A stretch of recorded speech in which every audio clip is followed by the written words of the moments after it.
Hello નમસ્કાર વિદ્યાર્થી મિત્રો. તો વિદ્યાર્થી મિત્રો, 21 તારીખે જે એકમ કસોટી લેવાની છે એ એકમ કસોટી આધારિત ધોરણ 6 વિષય છે વિજ્ઞાનની અંદર જે આ વિજ્ઞાન છે. તો વિદ્યાર્થી મિત્રો, 21 તારીખે જે શનિવારે એકમ કસોટી લેવાની છે એ એકમ કસોટી આધારિત આપણે ધોરણ 6 ની અંદર પ્રશ્ન બેંકનું સોલ્યુશન જોઈશું વિદ્યાર્થી મિત્રો, જે 25 ગુણનો હોય છે. કેટલા ગુણનો હોય છે વિદ્યાર્થી મિત્રો? 25 ગુણનો આપણને જોવા મળે છે. તો પહેલો જ પ્રશ્ન છે આપણી પાસે. પ્રશ્ન 1, આપેલા પ્રશ્નના જવાબ માટે યોગ્ય વિકલ્પ પસંદ કર્યો લખો. યોગ્ય વિકલ્પ પસંદ કરવાનું છે. પહેલો જ પ્રશ્ન છે, શાકભાજી અને ફળોના ઉપયોગ કરતી વખતે શું કરવાથી તેના પોષક દ્રવ્યો જળવાઈ રહે છે?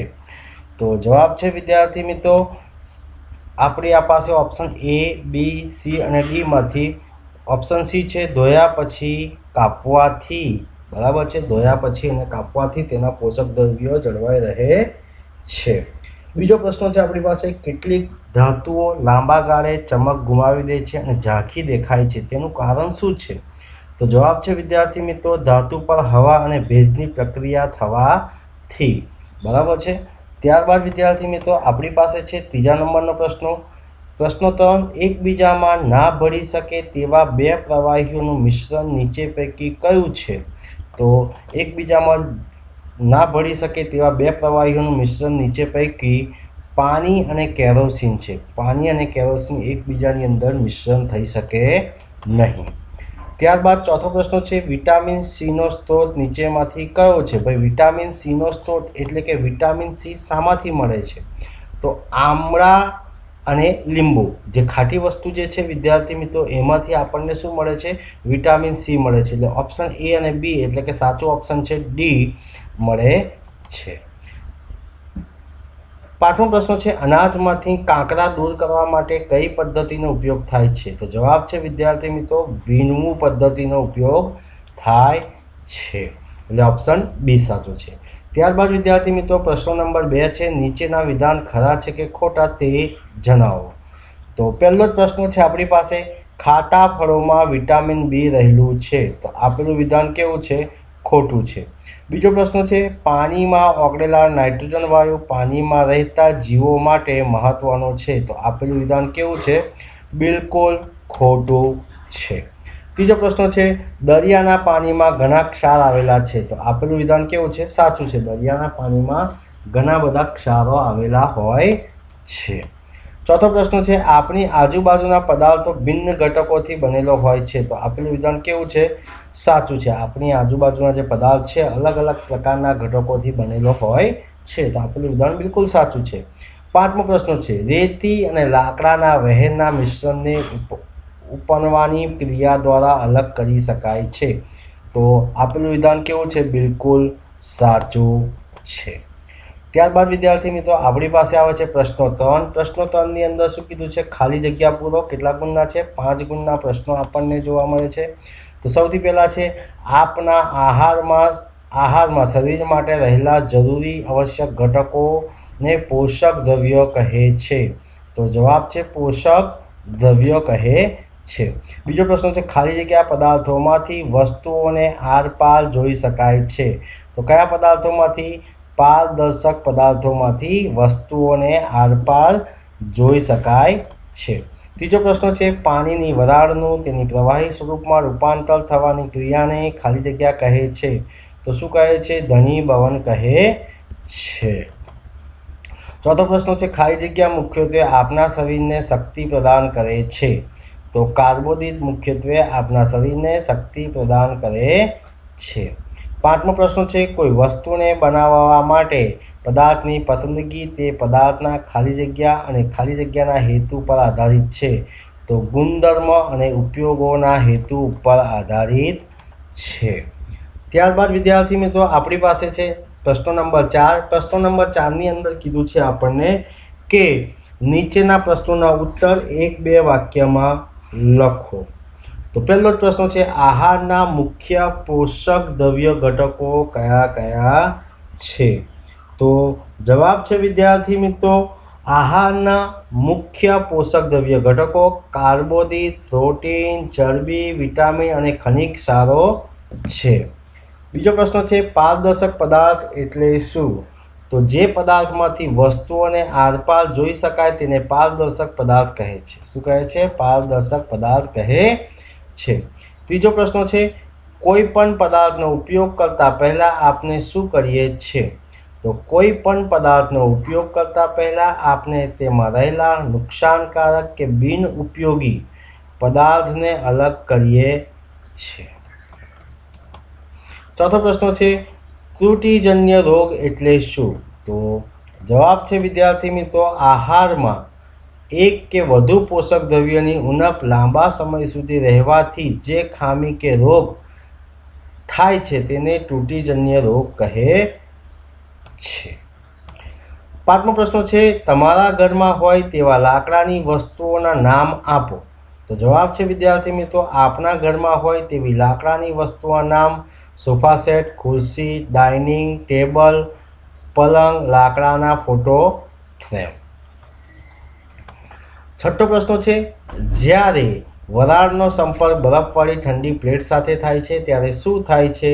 તો જ્યારે વરાળનો સંપર્ક બરફવાળી ઠંડી પ્લેટ સાથે થાય ત્યારે તેનું સંકોચન થાય છે અને પ્રવાહી સ્વરૂપમાં પાણી બનાવે છે.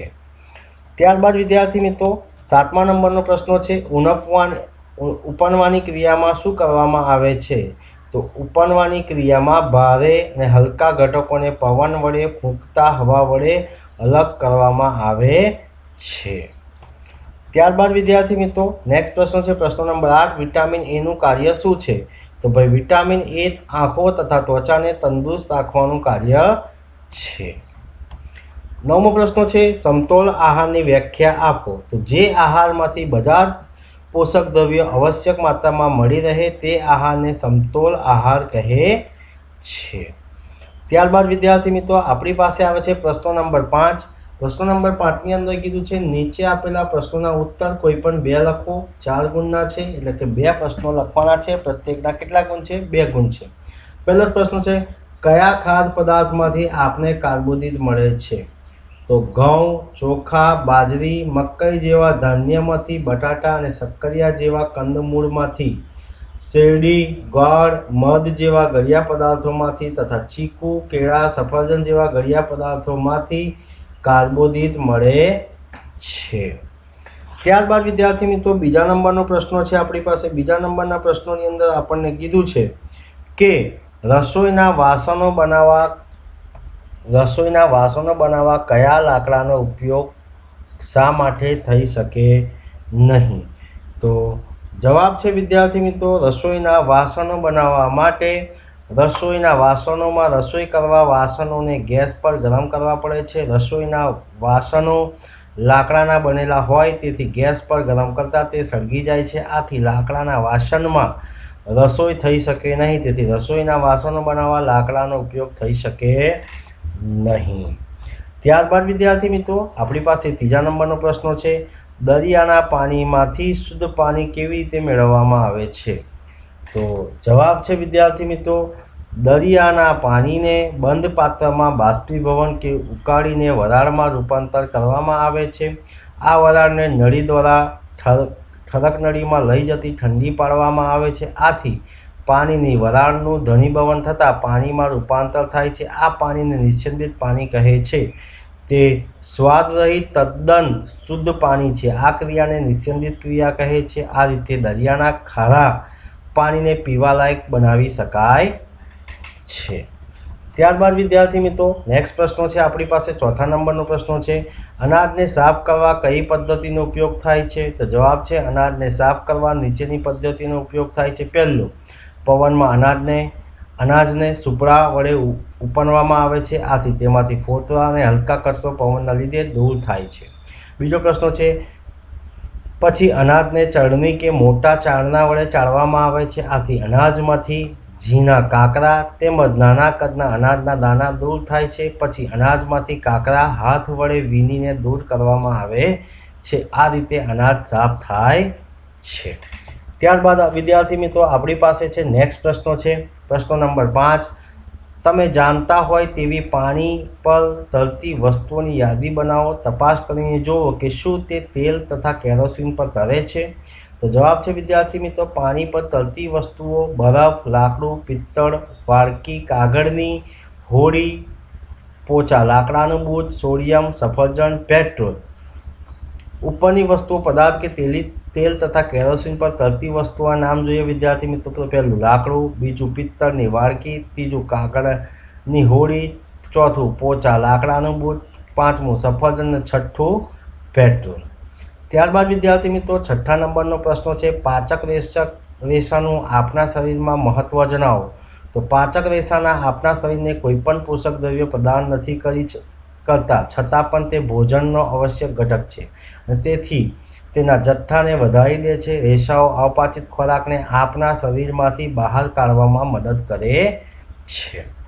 ત્યારબાદ વિદ્યાર્થી મિત્રો આપણી પાસે છે નેક્સ્ટ પ્રશ્નો છે વિદ્યાર્થી મિત્રો હવે પછી વિદ્યાર્થી મિત્રો આપણી પાસે કુલ 1 થી 6 પ્રશ્નો હતા. 1 થી 6 પ્રશ્નોની અંદર કુલ આપણે વિદ્યાર્થી મિત્રો 2 પ્રશ્નો લખવાના છે અને 4 ગુણનો પ્રશ્ન 5 છે. તો વિદ્યાર્થી મિત્રો આ હતું ધોરણ 6 વિષય છે વિજ્ઞાનની અંદર એકમ કસોટી આધારિત પ્રશ્નો બેંકનું સોલ્યુશન. તો વિદ્યાર્થી મિત્રો આ વિડીયો તમને ગમ્યો હોય તો લાઈક કરજો, શેર કરજો અને કમેન્ટ કરજો. અને જો ચેનલને સબસ્ક્રાઈબ ના કરી હોય તો સબસ્ક્રાઈબ કરવાનું પણ ભૂલતા નહીં.